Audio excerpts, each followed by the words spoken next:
E aí, pessoal, tudo bem? Eu sei que já era para eu estar dormindo há muito tempo, eu tenho aula daqui a pouco, sábado de manhã, mas eu não vou conseguir dormir enquanto eu não compartilhar isso com vocês. Eu estava meio atrasado aí nas lives do Ministério da Saúde e eu terminei de assistir isso agora, e o finalzinho dessa live me deu um conforto no coração que vocês não têm ideia, porque de verdade eu estava com medo. Tava com medo. Eu tava com medo da pressão do Bolsonaro trazer o Mandetta para o lado dele e trazer o comportamento do Ministério da Saúde para o lado dele. E essa live me deu assim uma paz no coração de que isso não vai acontecer. E aí eu preciso compartilhar, eu preciso falar alto o que eu tô pensando. Eu joguei numa colinha aqui, meia boca que eu fiz.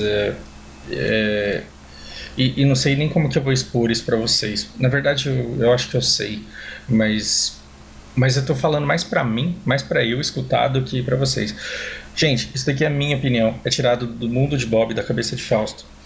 Não tomem minhas palavras por verdade, e eu quero deixar aqui pontos para reflexão, para você ver se você também não acha que é isso, para você pensar se aquilo que eu estou falando não faz sentido ou se é loucura.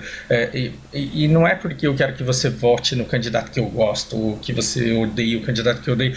Eu quero que você proteja a sua família. Quero que você proteja a sua família. E não só da saúde, mas da pobreza também. O problema do Brasil não é dicotômico. Não acredite, não caia na besteira de acreditar que você tem que escolher entre a sua vida ou o seu emprego, entre a sua saúde e a sua saúde financeira. O problema não é dicotômico da forma que ele está sendo colocado. Tem muito mais a ser pensado, tem muito mais a ser visto, tem muito mais a ser explorado, tem muito mais a ser compreendido.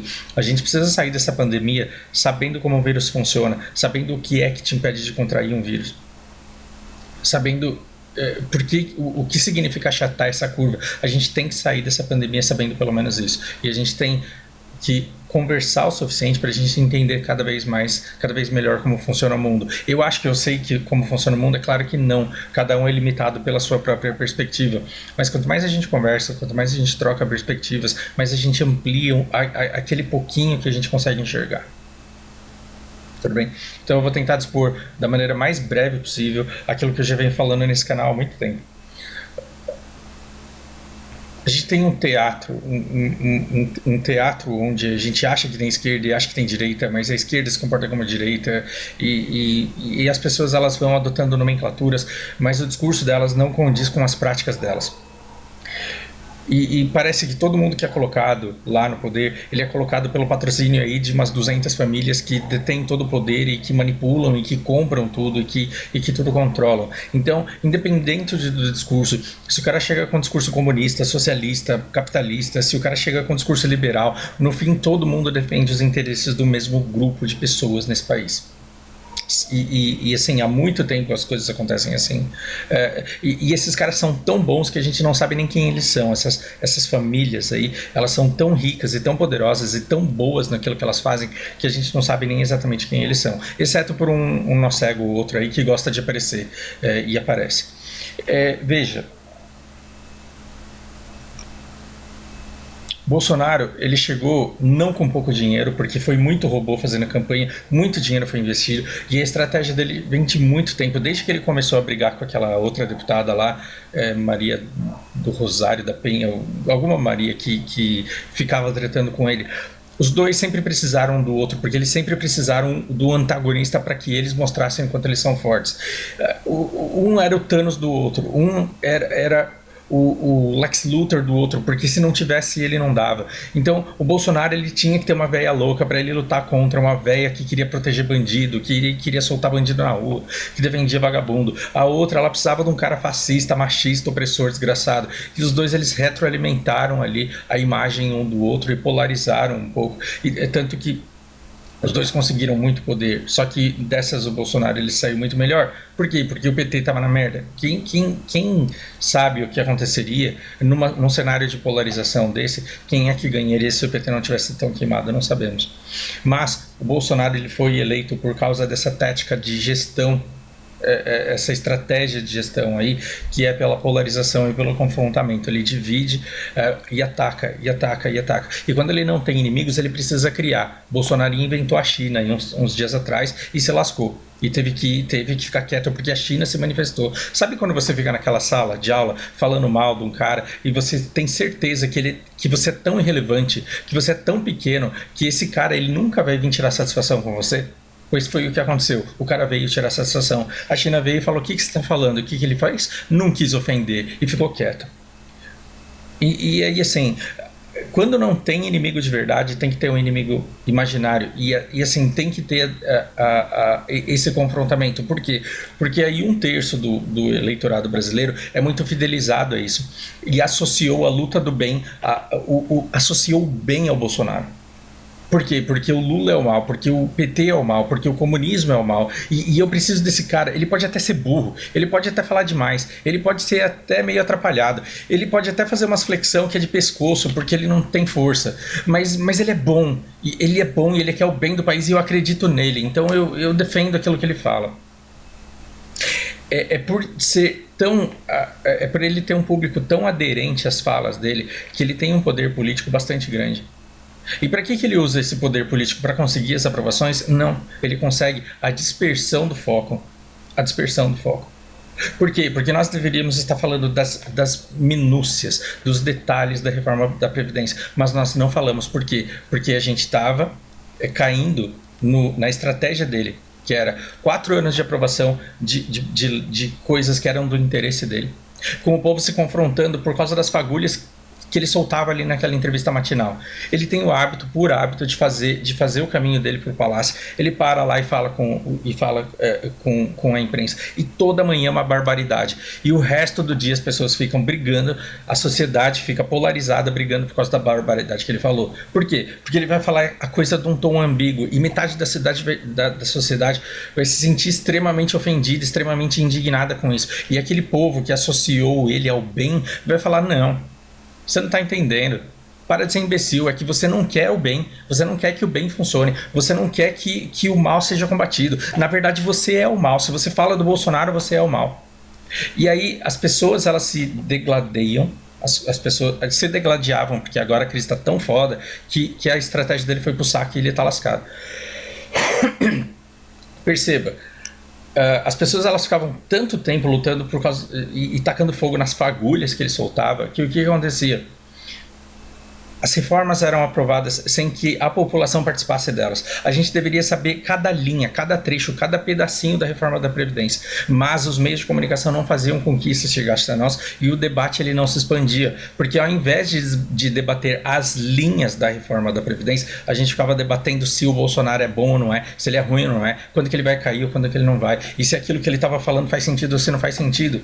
Nós o tempo inteiro éramos distraídos por uma mão do mágico, enquanto a outra ia lá e fazia o truque. E nesse canal eu já falo disso várias vezes em outros vídeos anteriores, cada barbaridade a seu tempo. E nesse plano, inocentes brasileiros como somos, a gente cairia nesse plano por 4 anos. A gente ficaria 4 anos nesse plano. No meio desse caminho, o que foi votado e aprovado e a gente não percebeu? O aumento lá da verba eleitoral, do fundo eleitoral. Que brasileiro queria aquilo? E como é que aquilo seria aprovado se toda a população estivesse de olho no que estava acontecendo? Mas não, a gente estava brigando por assuntos menores. A gente estava brigando por causa das fagulhas que eram jogadas lá. Essa é uma estratégia do Bolsonaro. O Bolsonaro está lutando contra toda a Câmara e contra todo o Senado? É claro que não. É claro que não. Ele está lutando contra toda a imprensa. A imprensa odeia o Bolsonaro ao ponto de falar mal dele. Vai olhar para as capas das revistas Vejas dos últimos 20 anos, ver quem é que elas atacam. Ver quem é que é perseguido pela imprensa. O Bolsonaro é perseguido pela imprensa, mas ele depende dessa perseguição, porque sem o confrontamento, sem a polarização, ele não governa, porque essa foi a estratégia que ele escolheu. Ele poderia ter mudado de estratégia, ele poderia ter sido eleito e logo depois virar o bolsopaizão. o pai de toda a nação. Só que ele não podia, porque a sustentação dele, a ala mais fiel a ele, era movida pelo ódio. E se de repente ele falasse, não tenho mais ódio, gente, eu amo todo mundo e eu sou presidente de todos, esses 30% aqui ficariam muito decepcionados com ele. Então ele precisava desse confrontamento para continuar alimentando e continuar fidelizando aquela parcela que era extremamente fiel ao governo dele. Só que aí, o que aconteceu? Veio um mal inesperado, uma coisa que ele não esperava, e uma coisa para a qual ele não estava preparado, que é o coronavírus aí. Aí lascou tudo. Tipo, essa estratégia, as pessoas estão tão preocupadas com o coronavírus, as pessoas estão tão desesperadas com o que vai acontecer, que elas não têm tempo mais de ficar caindo naquela conversinha da entrevista da manhã que ele soltava. As pessoas não têm mais o que é Golden Shower, o que é isso, se tal coisa pode, se tal coisa não pode. As pessoas elas não têm mais combustível para queimar nessas picuinhas pequenas que ele lançava. Por quê? Porque está todo mundo cagando de medo do corona. Beleza. Diante do coronavírus, o que você tem? Eu fechei aqui as minhas janelas, mas a gente tem sites aqui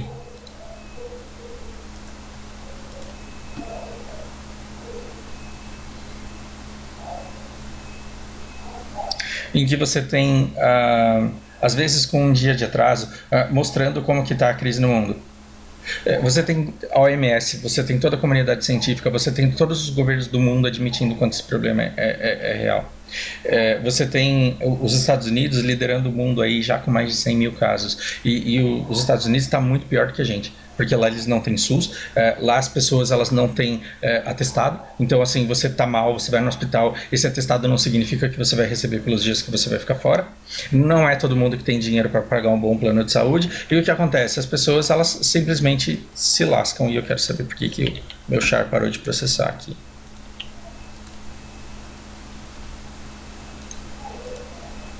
Pronto. Nos Estados Unidos está muito pior, e a educação deles em relação a lidar com o vírus é horrorosa, é tão ruim quanto o Brasil. Agora veja, a gente está num ponto em que o Bolsonaro ele está lascado. Por quê? Porque isso daqui vai requerer muito dinheiro. Os Estados Unidos eles estão falando de investimentos da ordem de 2 trilhões. Eles precisam de cerca de 2 mil dólares por pessoa, se não me engano 1.200 dólares por mês por pessoa. Eles estão querendo dar 500, 600 dólares por criança na família. A quantidade de dinheiro que os Estados Unidos vai ter que injetar na economia em 2008 foram nas grandes empresas e agora direto nas famílias, porque essa crise ela não veio do setor econômico, ela não veio do setor, aliás, essa crise ela não veio do setor financeiro, ela veio do setor real, e não são as empresas que não têm lastro, são as pessoas que precisam comer para sobreviver sem trabalhar. Agora é completamente diferente. E, inevitavelmente, essa conta vai vir, por quê? Porque vai vir uma queda, né, na economia muito grande. Inevitavelmente vai haver uma queda. Agora sim, você tem que escolher entre uma crise econômica horrível e uma crise econômica com muitas mortes. Aliás, uma crise econômica horrível com poucas mortes e uma crise econômica horrível com muitas mortes. Muitas mortes. Basicamente é essa, mas a crise econômica é inevitável, essa crise econômica é inevitável, só que o Bolsonaro falaram para ele que ele seria eleito se a economia melhorasse, e a economia tinha tudo para melhorar, quando fizeram a reforma da Previdência, quando começaram a aprovar um monte de coisas, quando o Bolsonaro ele provou que com aquela picuinha matinal dele, ele conseguia fazer com que tudo que ele precisava que passasse, de fato passasse, porque a gente não estava ligando para isso, fundo eleitoral passando, com um monte de investimento vindo para cá, tudo estava indo de acordo com os planos dele. A economia melhoraria e ele se reelegeria. Só que agora a economia ela não vai crescer mais. Ela não vai crescer mais porque as pessoas não estão podendo trabalhar. E parece que ele está ainda pensando na reeleição e dizendo, eu preciso fazer essa economia funcionar de qualquer jeito. Só que aí já desiludiram o cara. Bolsonaro parece burro, mas ele não é tão burro quanto ele parece. Já desiludiram o cara e ele sabe que a economia não vai crescer. O que ele precisa fazer é saber como é que ele vai lidar com essa culpa. Principalmente em São Paulo, ele está lidando com o Dória, que vai ser candidato concorrente dele nas próximas eleições. E aí, já que a gente vai ter uma crise, o que ele quer saber é quem é que vai ser culpado por essa crise. Esse é o jogo que ele está fazendo. Porque muitas pequenas empresas vão fechar, muita gente vai passar muita necessidade, a economia ela vai se retrair, isso vai ser ruim para todo mundo, e ele não quer essa conta. Por quê? Porque a grande parte da população brasileira não consegue entender, por mais que você explique os porquês da crise, por mais que você detalhe os porquês da crise, grande parte da população não consegue entender, e grande parte da população, porque não consegue entender, é plenamente emotiva, é meramente emotiva, ele precisa ainda de alguma coisa que faça com que ele possa continuar com o discurso de ódio dele. E agora, dessa vez, o discurso de polarização, o discurso de polarização e de culpabilização dele vai ser: eu tentei segurar o Brasil, eu tentei carregar o Brasil nas costas, eu tentei fazer todo mundo trabalhar, só que não deu. E não deu por quê? Não deu por quê? Porque o Dória não deixou. Porque os governadores não deixaram. Essa é uma estratégia que faz com que qualquer criança possa perceber que o Bolsonaro é burro, mas ele talvez não seja. Ele talvez não seja. Talvez ele seja um mero refém. E aí vocês vão entender onde eu quero chegar. O que permite o Bolsonaro? O que permite o Bolsonaro dar essa trucada que ele está dando? Primeiro, se começar a morrer um monte de gente no Brasil, ele vai ser responsabilizado pela morte de todas essas pessoas no Brasil? Não, não vai, porque está morrendo gente no mundo todo. Então, como os Estados Unidos aqui vai começar a estourar o número de mortes deles lá e o número de casos, como está morrendo um monte de gente na Itália, como está morrendo um monte de gente num monte de lugar, as mortes no Brasil não necessariamente, num primeiro momento, talvez na cabeça dele refletiriam nele. E eu posso estar completamente enganado, tá, gente? Eu estou pensando alto aqui, falando mais para mim do que para vocês.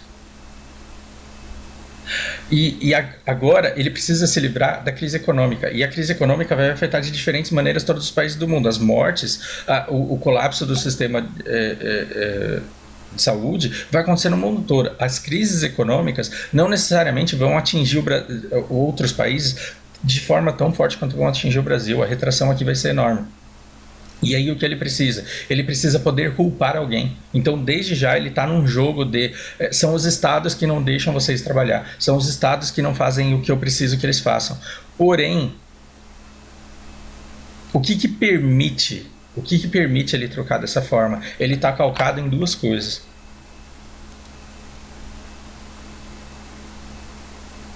O que permite esse cara trocar? Os governadores, eles têm o mínimo de sanidade, então eles não vão acabar com esse afastamento social. Os governadores, eles não são loucos de escutar o Bolsonaro.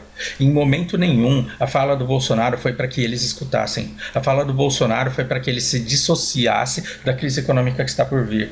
Os governadores, eles falam em uníssono que é loucura fazer isso. E eles não farão.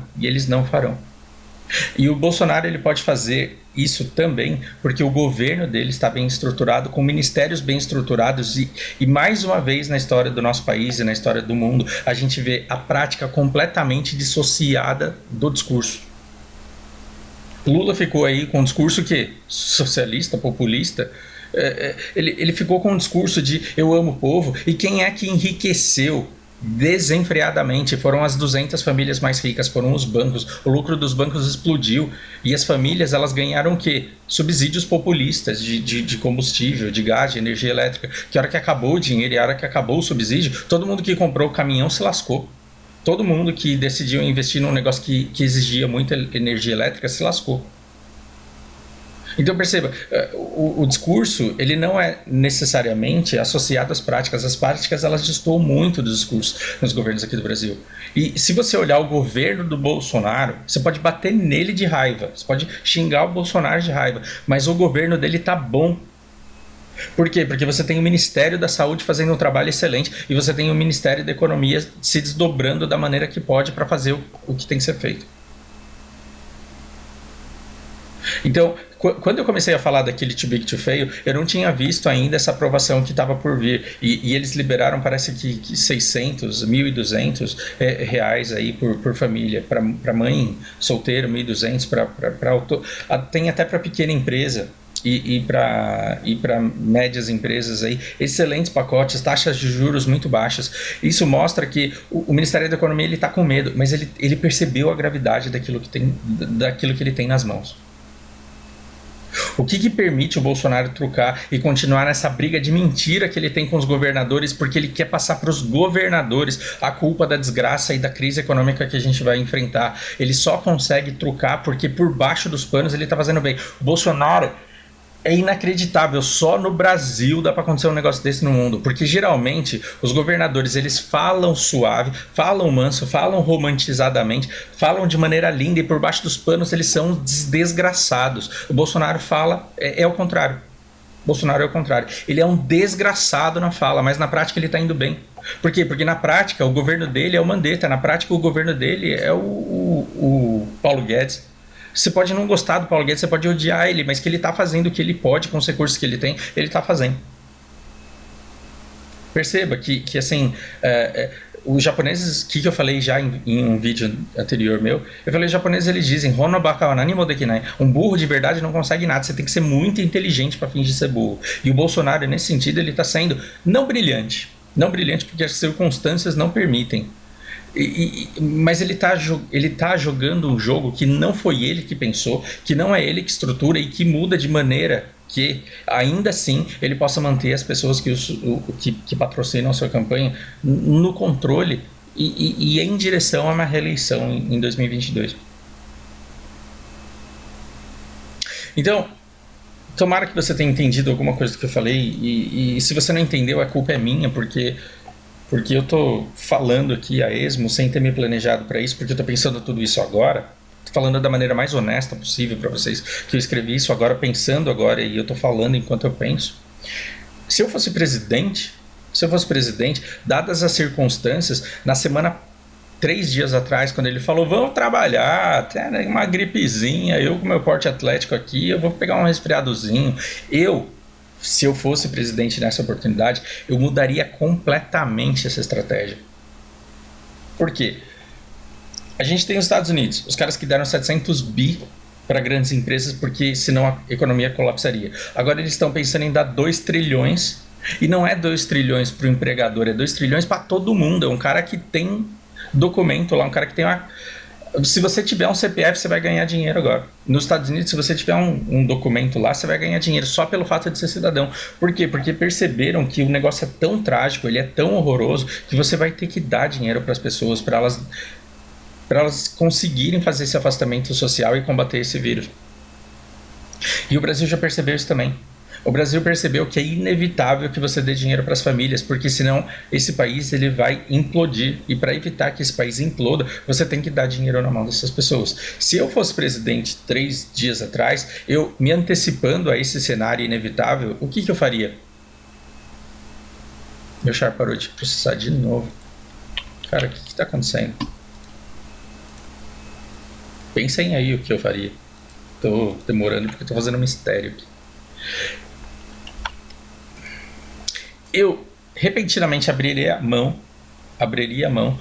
da minha estratégia de gestão por polarização e por confrontamento. Eu abriria mão disso daqui, abriria mão disso e mudaria de estratégia, mudaria o meu jogo e eu viraria o bolso paizão de todos. Aquilo que eu tive vontade de ser ali no começo e não pude, porque senão o meu eleitorado ia ficar puto comigo. Se logo depois das eleições, eu mudasse a minha estratégia e falasse, tá, essa estratégia de polarização e de confrontamento já deu, já fui eleito, já tô de boa, agora eu vou virar o bolso paizão. Se eu fizesse isso, eu ia me lascar, porque aquele povo que me defendia, o povo mais cego, apoiador meu, ele quer ódio, ele quer confrontamento. Só que essa seria uma ótima oportunidade para fazer até essas pessoas aceitarem um bolso paizão sem se rebelar. Por quê? Porque tá todo mundo na mesma merda, tá todo mundo na mesma bosta. Então o que eu falaria? Meus brasileiros, eu queria saber imitar o Bolsonaro para falar aqui. Meus brasileiros, o mundo vai colapsar. Pessoas vão morrer. Esse vírus é algo nunca visto antes na nossa história, porque ele não é tão forte assim, mas a velocidade de contágio dele é assustadora. Não dá para salvar a economia e não dá para salvar as vidas de todo mundo. Simplesmente não dá. Por quê? Porque a situação é muito séria.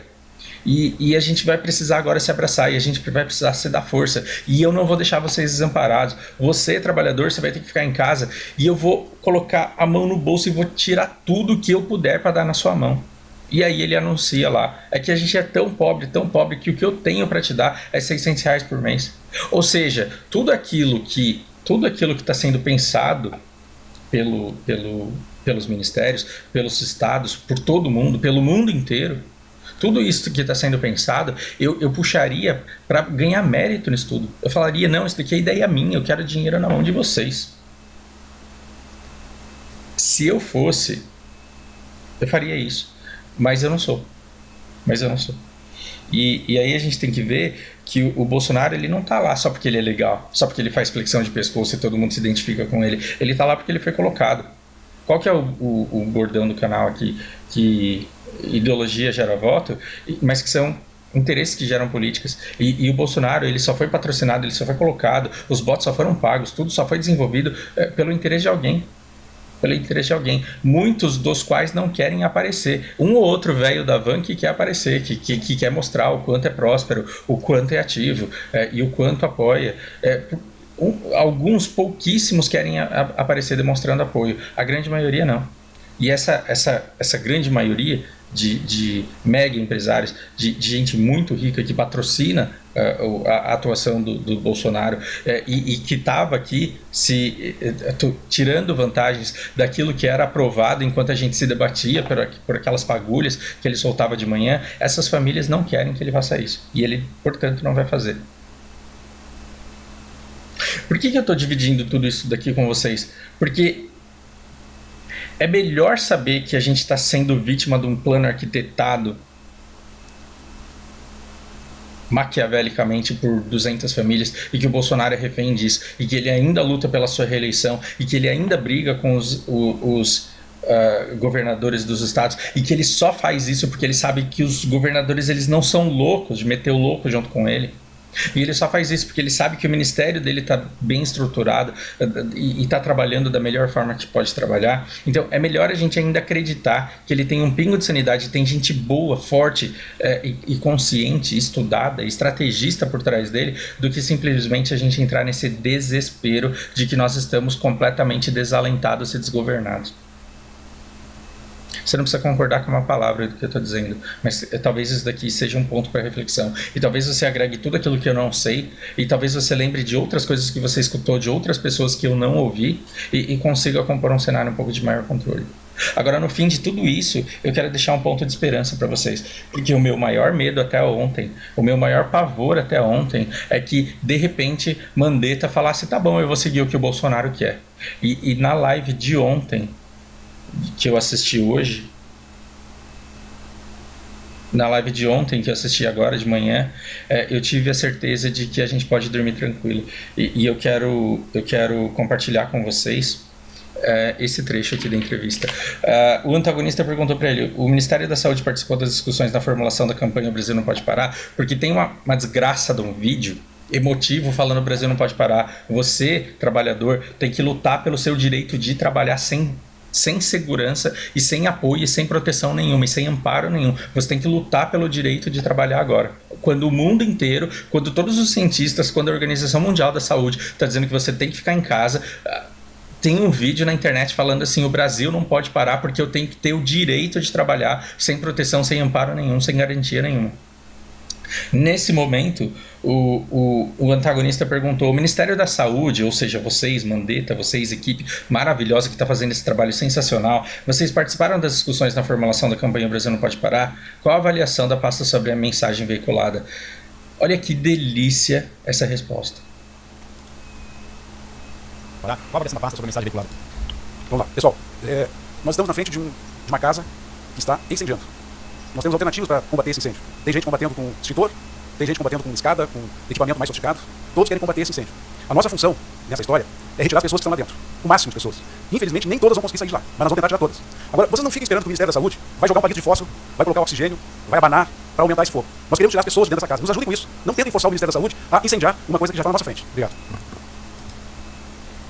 Teremos coletiva, portanto, amanhã com o Ministro da Saúde. Nós vamos informar a todos pela lista. Me deixa absurdamente feliz escutar isso. Me deixa absurdamente feliz escutar isso. Na verdade, perguntaram se o Ministério da Saúde acataria a palavra do Bolsonaro. E a resposta dele, ele fez de tudo para manter a ética e disse: nada muda nos procedimentos divulgados pelo Ministério da Saúde. Ou seja, no momento da entrevista, vocês podem assistir aqui, vocês podem encontrar, ele disse: nada muda nos nossos protocolos, nada muda nos nossos procedimentos, nada muda naquilo que foi dito. Ou seja, Bolsonaro falou sozinho, ele não tem apoio do próprio ministério dele, Veja, o que esse cara aqui falou agora no final? Quando perguntaram para ele: vocês participaram daquele negócio? O cara me deixou extremamente feliz com essa resposta, porque ele poderia tomar partido e dizer não, ele poderia tomar partido e dizer sim, ele poderia tomar partido e dizer não posso falar. E o que ele deu? Ele deu uma lição de moral, não no jornalista, porque o jornalista ele tem que fazer uma pergunta que reflete o interesse da sociedade. Ele deu uma lição de moral na sociedade. Ele falou: nós estamos diante de uma casa pegando fogo e a gente tem que salvar a vida das pessoas. Todos eles são médicos e eles fizeram um juramento de lutar pela vida das pessoas. E eles estão lutando pela vida das pessoas. Eles querem salvar o máximo de pessoas que puderem salvar. Eles falaram: a gente não vai conseguir salvar todo mundo, já tá morrendo gente com corona aí. A gente não vai conseguir salvar todo mundo, mas a gente vai tirar o máximo de pessoas que a gente puder. Não nos forcem a jogar oxigênio, a jogar combustível, a tacar mais fogo ainda numa coisa que está incendiada por essa polarização. Ou seja, aqui Bolsonaro, aqui os governadores, um querendo jogar culpa no outro, o Ministério da Saúde tentando tirar todas essas pessoas e salvar a vida delas. O que os caras falaram? Não nos coloquem nessa posição difícil de ter que colocar combustível, de ter que soprar nessa fogueira. Deixa a gente fazer o nosso trabalho. E saber que esses caras estão fazendo o trabalho deles e que eles não estão sendo afetados por esse teatrinho nojento que acontece, interessado nas eleições de 2022, me deixa profundamente aliviado. Saber que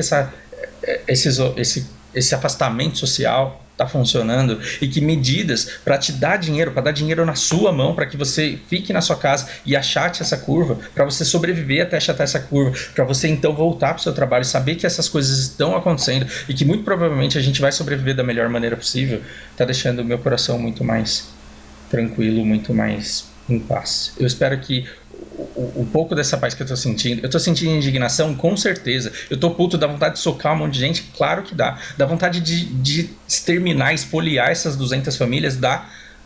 Mas ainda assim, com o pouco que nos sobra, eu tô com um certo conforto no coração de ter esperança que as coisas corram bem.